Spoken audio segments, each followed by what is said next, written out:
Welcome into the Camel Call Podcast. My name is Chris Hemeyer. Just me here today. Our great friend Evan Budrovich is on paternity leave as he and his wife welcomed baby Ruby into this world a couple weeks ago. Everyone is doing great. Lyndall Suggs is broadcasting for MLB.com down in Vero Beach, Florida for the Breakthrough Series, and Zach Burley on assignment, but we have a great show nonetheless. On the podcast, we will have my sit-down interview with head men's basketball coach John Andrzejek, and we talk about it all, from where he grew up to his stops in his coaching career, winning the national championship with Florida just a few months ago, and then rolling into his first few months on this job. We really get to know him with this interview. Everything from how he graduated from an Ivy League school in 2.5 years to recruiting in Madagascar. That is all coming up on the podcast. But first, we are really excited about a big week coming up here at Campbell. On Monday, June 23rd, we are celebrating the years of service and leadership to Campbell University by our retiring president, Dr. J. Bradley Creed.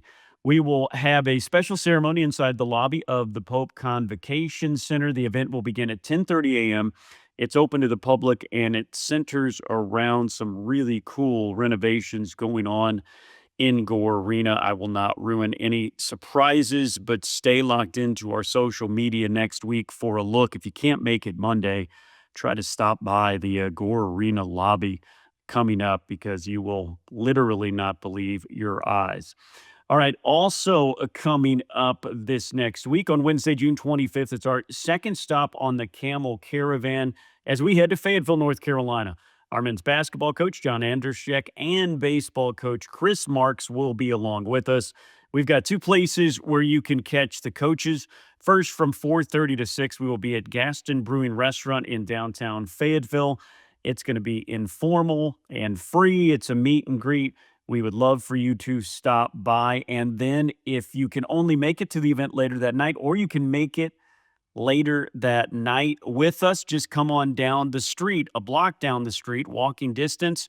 We're headed to Segra Stadium. That's the home of the Fayetteville Woodpeckers for a minor league baseball game. 6:30 p.m. start, and we have a special discounted ticket link for all Campbell fans. It's linked on gocamels.com. With that link, you can get reserved seats all in for just $12. The coaches will be throwing out the first pitch. We cannot wait for that. Also, we can't wait for football season. Season tickets on sale now. Also, our homecoming mini plans will be available starting next week. Of course, if you're a member of the Fighting Camel Club, you already have access to the homecoming mini plan. Now, the mini plan gets you a ticket to the season opener on September 13th versus Furman. It gives you a guaranteed ticket to the homecoming game on October 18th, and you'll also get a ticket for the November 15th showdown with Elon, all at a special price. So season tickets or the mini plan, that's the only way to secure and get your homecoming ticket right now. Head to gocamels.com or call our ticket office at 1-877-GO-HUMPS, 1-877-GO-HUMPS. Such a great schedule this year. Especially the home schedule. I know we've been telling you about it for a while, but that's how excited we are. Furman, Western Carolina, Elon, William and Mary, a night game thrown in there against Bryant. 6 home games and the best home schedule that Campbell football has ever had. And it's the best overall schedule, period. Campbell playing 2 FBS games this year against 2 in-state foes. Will be at East Carolina on September 6th. They have the game time out for that game. That's going to be 6 p.m. And on October 4th, Campbell will head up to Raleigh to take on NC State for the first time in football. There is a Campbell section of tickets available for just a short time, just the next couple weeks through NC State. So gopack.com. You can enter the promo code ROLLHUMPS. ROLLHUMPS is the promo code, and you'll get access to a special pricing and special section of Campbell fans. Hey Camel fans, this is Braxton Harris, and I've got one question for you.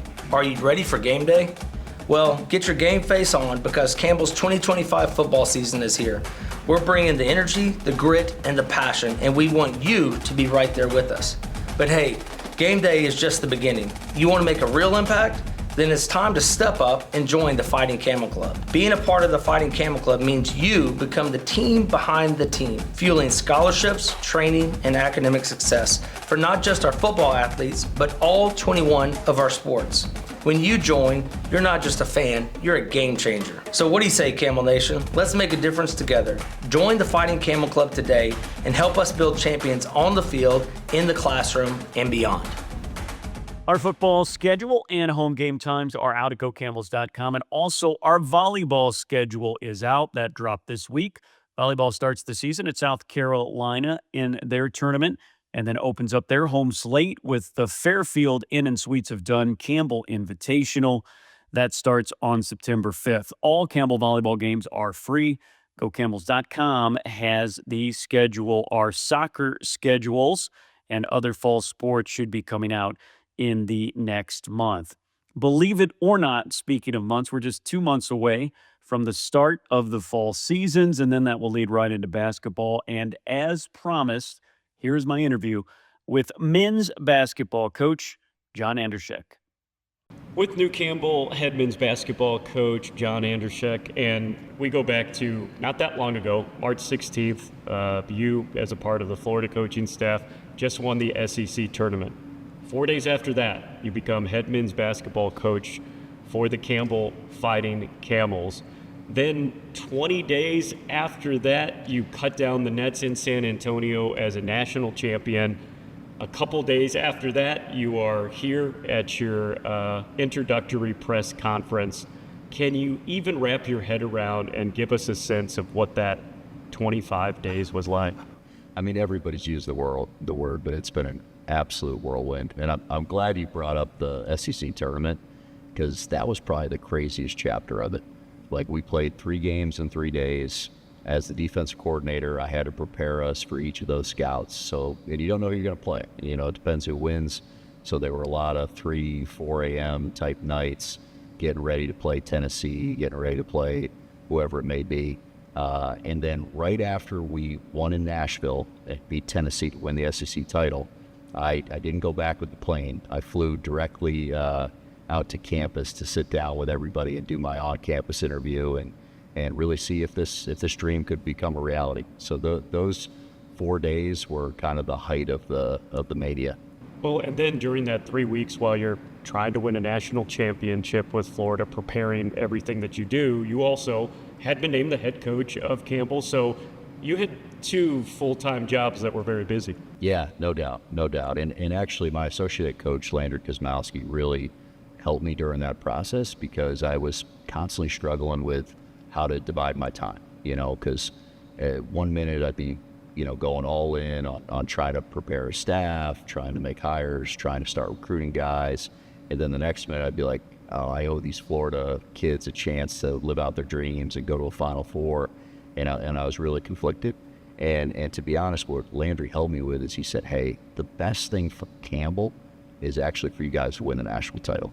Like, even if we get a week behind on recruiting, that will help our brand. That'll help us attract more talented guys, you know, so it's okay. You're not cheating Campbell by going 70-30 when you're in the Final Four. Like, go make sure you win those games. Mission accomplished. You win a national championship.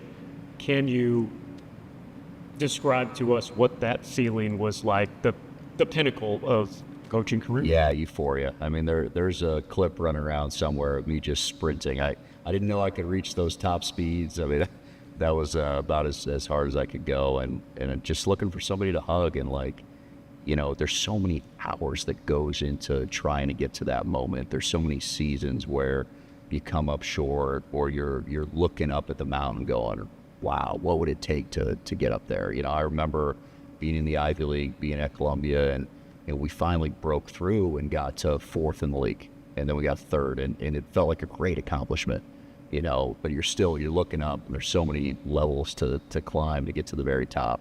So to fast forward and to do it, to see the summit, you know, it's unbelievable. It's going to be many chapters in the book of your life, but right now you think of those 25 days, all of this happens. Was there one surreal moment or 2 surreal moments that really stand out that every so often it hits you? Yeah. When I actually got up to the podium here to be introduced as the head coach. And I think I said, wow, or something like that. And that's really how I felt. Like it hit me like, this is really my opportunity. I get a chance to be here. I'm really going to take over this program. I'm going to work with these people. I'm going to be a part of this community. Like, it kind of hit me all at once because, before that moment, you're just preparing. Like, you're trying to make sure you can get the job. You're trying to get a staff together. You're trying to start recruiting. You're constantly getting stuff done. And then over that 24 hours, it was like, wow, this is real, and that felt great. Like, that really was genuinely one of the best moments I've ever had. As we record this interview, it's really been less than a month since you've been here, been on campus. I know that's been a whirlwind as well. Talk to me first off about this incredible staff that you have put together. Yeah, I love my staff. I really feel that I got my reach candidate in a number of different spots, starting with Landry. I mean, Landry's been a proven head coach, won over 80% of his games in that capacity.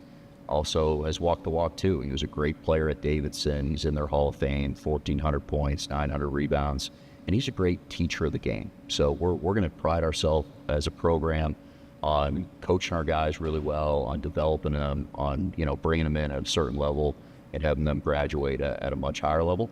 And I think he is going to be an integral part of that process.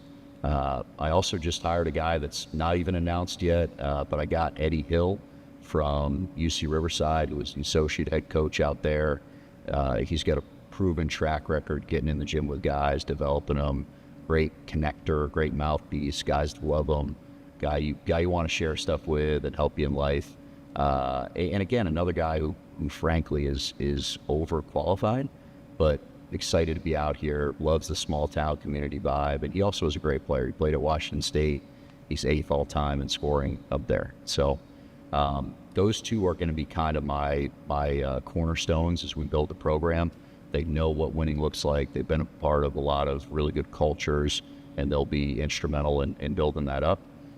Anthony Lorenzo is also a guy that I've known for forever. So I initially brought him to San Francisco as a GA. Kyle Smith said, hey, you can handle that hire. And I interviewed a bunch of guys and came up with this manager from New Jersey who had been a Division III coach. And he's kind of stuck with our tree ever since. He spent 4 years with us at Washington State. We had a lot of success there. Last year, he was at UC Riverside as an assistant.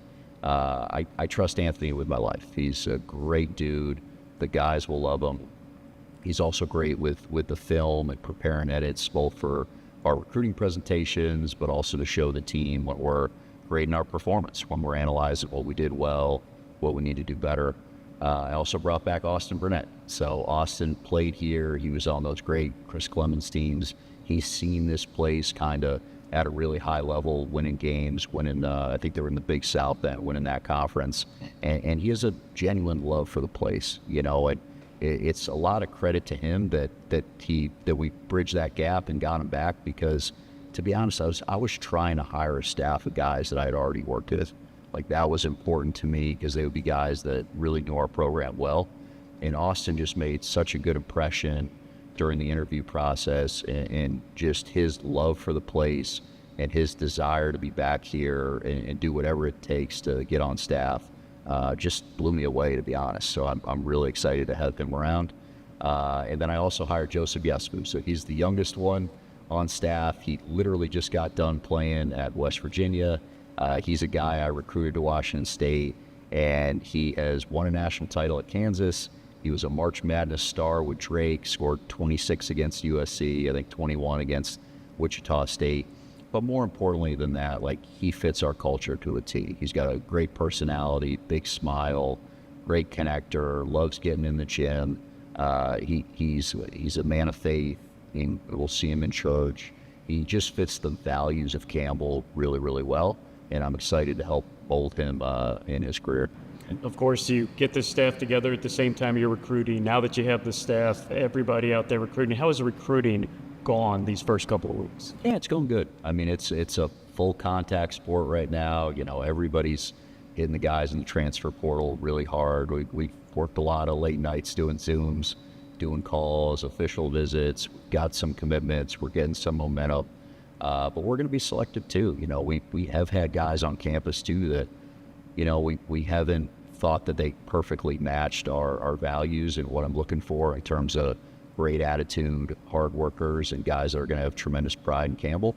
And we're going to stick to that. We're going to be thorough in vetting guys and making sure we have our type of people, you know. But I think over the next 3-4 weeks, it'll continue to, you know, we'll continue to fill out this roster pretty quickly, get 2-3 commitments at a time. And by the time we bring the team back on June 8th, I would expect to be full. It is early. You're still learning the many things that make this place, this community so special. But early on, what are the things that you're communicating to the recruits that make this place special and why this is a place for them? Yeah, it's a place where they'll genuinely love you. You know, when you're walking through the quad, when you're at Sports Zone or one of the restaurants, you're at the gas station, you will see everybody. You will see donors, you'll see professors, you'll see the president of the school, you'll see the AD, you'll see fans, you'll see the janitor, you know, and you have to be great in those interactions. And like, that's what this place is about. It's about those 3-4 minute talks and asking people how their life is and them asking you how the team is. What do you think of the head coach? Like, that's what makes these kind of places great. What makes Campbell so exciting for me, because it reminds me of where I grew up. You know, I was in a small town, 60 kids in my graduating class. You know, that's exciting for me. So I don't run from it. I sell it hard with the guys. I say these are great places to get good. These are great places to build culture. I use it as part of our sales pitch for why you should want to be here. And then beyond that, we sell our style of play, and we sell my history recruiting and coaching NBA players and all the success we had at Washington State and Florida, and saying, hey, we can help you reach that next level you gain. Coach, I've heard you say it a couple times when you're talking to recruits. An opportunity school is something you're framing Campbell as. Tell me a little bit more about that. Yeah, you know, I think in this modern world with NIL, with transfer portal, all that stuff, there's a transactional aspect to college athletics now, and especially college basketball. And for me, like, Campbell offers a transformational experience. And I'm not afraid to sell them that. I bring that to every kid in the Zoom. This is a transformational experience in a transactional world. And that's what Campbell has been for decades now. It's a place where people come here to grow up, to have a school that really invests in them academically, that cares about their character development, you know, being all that you can be, not only in the classroom, but also as a human, as a teammate, as a community member. And we need to bring in those guys too. That's going to be important to me as I'm vetting each guy that we bring on campus. How have you found the welcome has been for you since you've become a part of this Campbell community? Oh, terrific. I've never felt more welcomed anywhere in my life. I mean, everywhere I go, everywhere I go, people are coming up to me and rooting the team on and saying how excited they are to have me on board. And, you know, to be honest, I just want to make sure I make everybody proud and deliver on the expectations that we do then. You mentioned it a little bit, but let's talk about and go way back of where you grew up. An hour outside of Syracuse, you were in Hamilton, New York. It's closer to the Canadian border than it is to New York City, a town of about 4,000 according to the last census. As you talked about, your high school was a graduating class of 60. What was it like growing up in that community? Yeah, it was great. It was just genuine relationships. It was, you know, you hang out with the same kids every day after school, and you rotate what sport you're going to play. Maybe it's flag football today, then it's tackle, then it's soccer, then it's wiffle ball, baseball. You know, it's all that stuff. It's being on the lawn in the middle of the town square. It's memories you'll never forget, and people that, you know, still stay in touch. People that I'm still friends with, that I still care a lot about. It's relationships, and that's what I think the Buies Creek community is too. It's all about the relationships, you know, and that excites me. Like, those are great places to build culture and have a genuine fan engagement where our guys know the people that are going to be sitting in the stands cheering them on. So I can't wait to get it going. How did your love of basketball grip you when you were that age growing up in Hamilton? Yeah, it was a big part of it. To be honest, I was a baseball guy first. I was probably best at baseball. You wouldn't be able to tell from my first pitches that One was a little high, one was a little low, so forgive me on that. But I was a big baseball guy. We were number 2 in the state. We had a lot of success. We had some great teams that kind of set records at my high school. And I slowly sort of transitioned to being more into basketball. But I played baseball, basketball, and football through high school, And then I had some Division III recruitment for basketball. I thought hard about doing that. And I ended up just going to Columbia and playing JV there. And I thought I was going to be a teacher. I thought I was going to be a professor and probably a high school basketball coach. I'm a teacher at heart. That's the part that I love about the job, is like building things up incrementally and helping guys kind of reach their potential. And when I was there, I was working for Kyle Smith. I was just around the team all the time. And I felt like I couldn't give up on the competitiveness and the just the daily intensity of being a part of a college basketball program, and that's really what got my career going. You said it kind of nonchalantly, but you go from a town of 4,000 to an Ivy League school in the middle of New York City. One, why was the Ivy League, Columbia, New York City, almost the complete opposite of how you were brought up? Well, why was that the place of you? Yeah, I think it's a stage of life thing, like coming from that background of being in a really small town. At that time, I wanted to see something bigger. I had done 18 years of kind of small town living, and I wanted to see what the big city was like, and so I got a chance to get into Columbia, which was a very good school, and it was in the city. So I said, let's do it, and I did that chapter. I loved it. I loved Columbia. It was a great place, special place in my heart. But as I get older, I don't need the big city anymore, I need the genuine interactions. Yeah. So this is a better fit for me now, but I don't regret that at all. I enjoyed being in New York for 4 or 5 years. While working from a basketball team, which is a very demanding job, especially when you're a student trying to work your way onto that staff, you graduate from Columbia, Ivy League school, in 2.5 years. How the heck did you do that? Well, I was around all the time.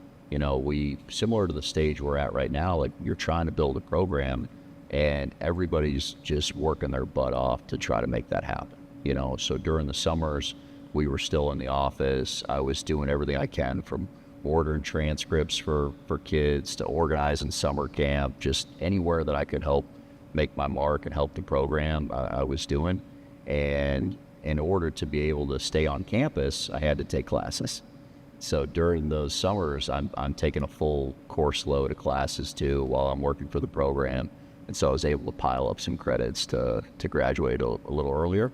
And that was important because it saved my family money. It saved me money, it saved my dad money, because those places are expensive. So being able to speed up the timeline was important practically too. That's an example of it, but also during the interview process, everybody that knows you talks about your work ethic, the hours that you put in. Where does that come from? My dad for sure. I've got the distinct memories of him, being on the dining room table at midnight, 1 a.m., getting a presentation just right, before he flies out to, make a pitch to a customer or something like that. And just the need that he had to do things at a very high level, to not just be good, but be great. That was kind of ingrained in me, and that's something I've carried with me ever since. If you're going to do something, you better do it really well. Nothing halfway. With the Columbia basketball program, you worked your way up from student to get on staff, and that got you into what has become an amazing coaching tree, a coaching tree that has won everywhere that they went.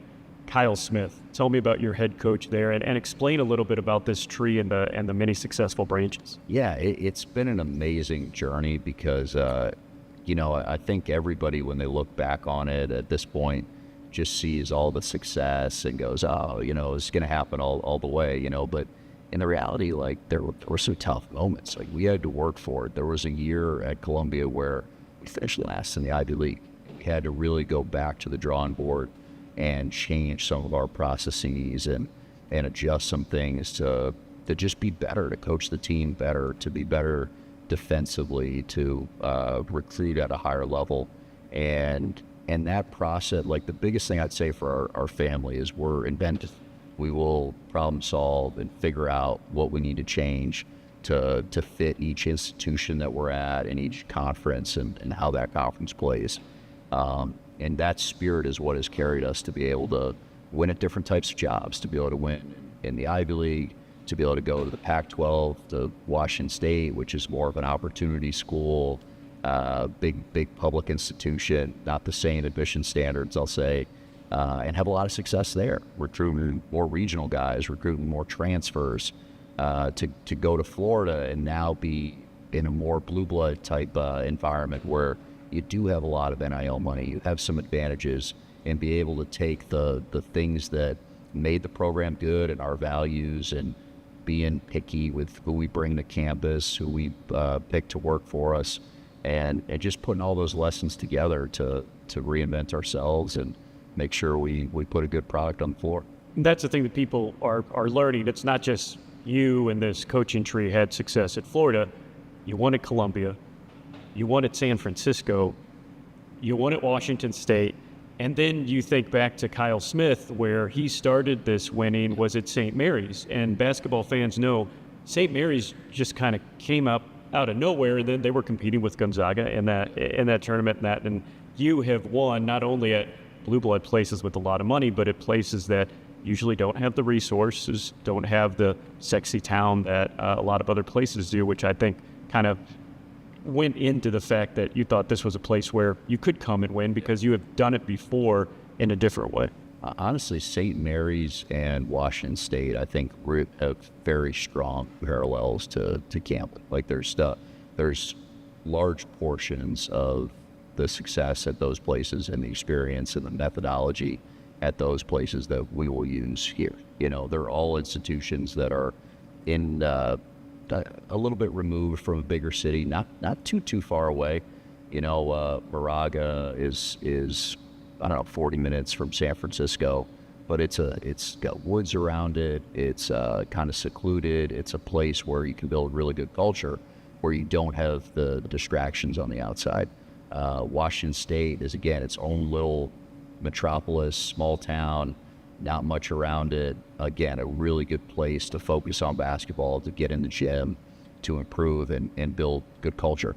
Washington State's also an opportunity school. It's a place where you're going to have some guys that, you know, are at a different stage in life that maybe have transferred in from another institution or have had some things in the past that they've now improved on themselves. And I think we're going to take that same spirit here. Like we're going to have some guys from different schools, different backgrounds that need more playing time, or, you know, want to be in a more in an environment where they're going to have more resources, more help to reach their academic goals, and we don't run from that. Like that's going to be a part of our success story here. As part of the success from the coaching tree, there's two big things: analytics and recruiting. First, talk a little bit about the analytics part and how you guys not only ahead in the curve but continue to evolve. Yeah, it's been a big part of our success. Hustle stats is something we show to every single recruit on the front end, and we track something like 50 different categories, so things you won't find in the box score, right? 50? Like, yeah, and it's become a little bit unwieldy, but it's really good for the players. It gives them clear feedback on what they're doing well. We try to celebrate that, and also what they can do to be a little better. And with guys that work really hard and take the coaching and have a growth mindset, they're going to have that tool to just become more and more efficient. And it's been the cornerstone of the success, starting at St. Mary's, but at all these other places.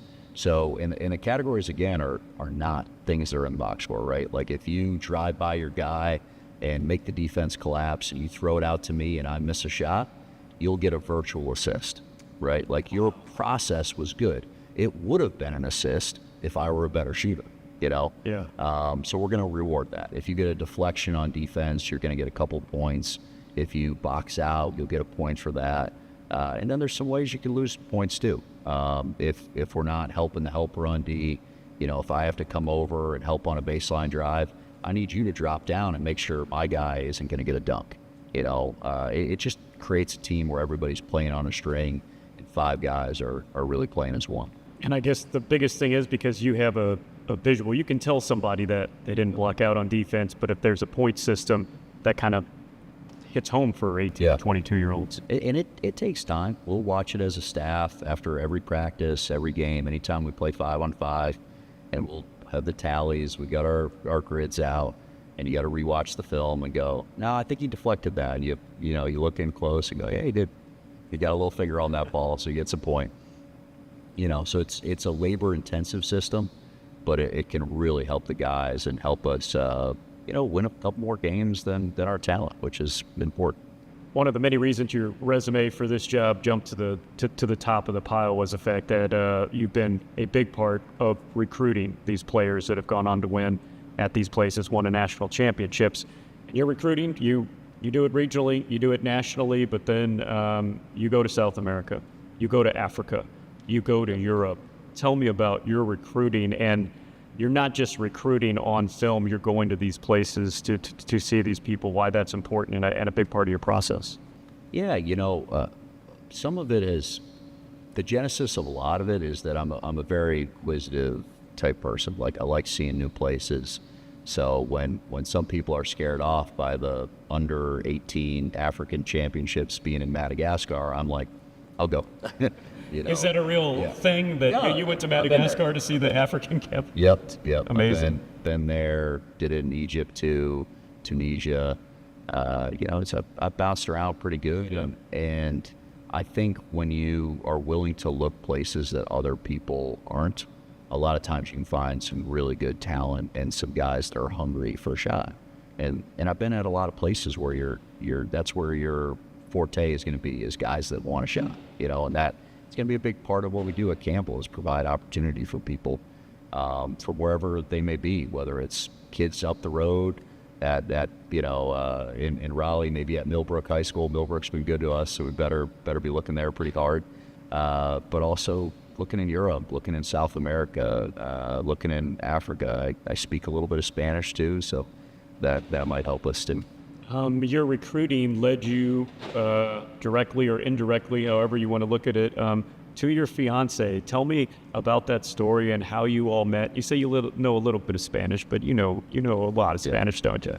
Yeah, a good amount. It was 2 years ago. I was on a recruiting trip in Buenos Aires and went to a restaurant that she was working at, and we just kind of hit it off and stayed in contact, and then have traveled a lot with her. We've gone to Greece, we've gone to Mexico, we've gone to Spain, It just really feel like I found my person, and she feels the same way. We love each other deeply, and she's very excited to be a part of this journey and to come into North Carolina now.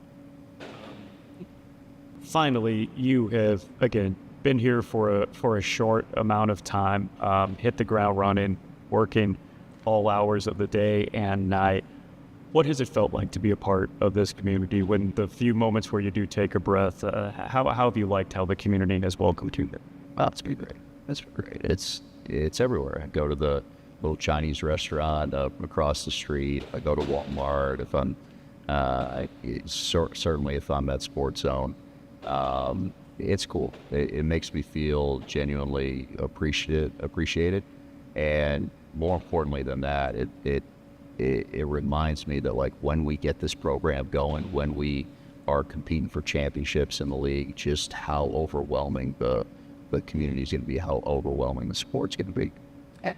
The next couple of months, school has ended, summer is coming up. What are you expecting? What will be going on here in these next 2 months? A lot of official visits, a lot of Zooms. We got to fill a roster. I have my staff finalized now, which I'm super excited about. And I went a little slow. I want to make sure I got it right. I want to make sure I got the best people I could at every spot. And more importantly that I had a staff that balances each other out well and increases our overall bandwidth. And we've done that. And so now it's all in on getting a roster together. And again, I want to take a little bit of an NBA view where I'm trying to recruit guys that A, fit our culture, but B, fit our style of play. We're going to play the same way we did at Florida. We're We're going to play fast. We're going to push the pace. We're going to run the ball screen motion in the half court. Why mess with success? We won the national title. I know that style of play inside and out. So I'm going to try to get the kind of guards and the kind of bigs that you need to play that way. And I'm okay if it takes a couple extra weeks to get it all finalized. He's our men's basketball coach, John Andrzejek, and stay tuned. We will have an announcement coming up in the next couple of weeks. We are going to take him out on a coach's caravan across North Carolina. Thank you so much for taking the time. No, thank you for having me here. This is awesome. I'm so excited to be your head coach, and I can't wait to get to the games and meet everybody. That's Campbell head men's basketball coach John Andrzejek, and this has been Camel Call. Thank you so much for tuning in. Go Camels.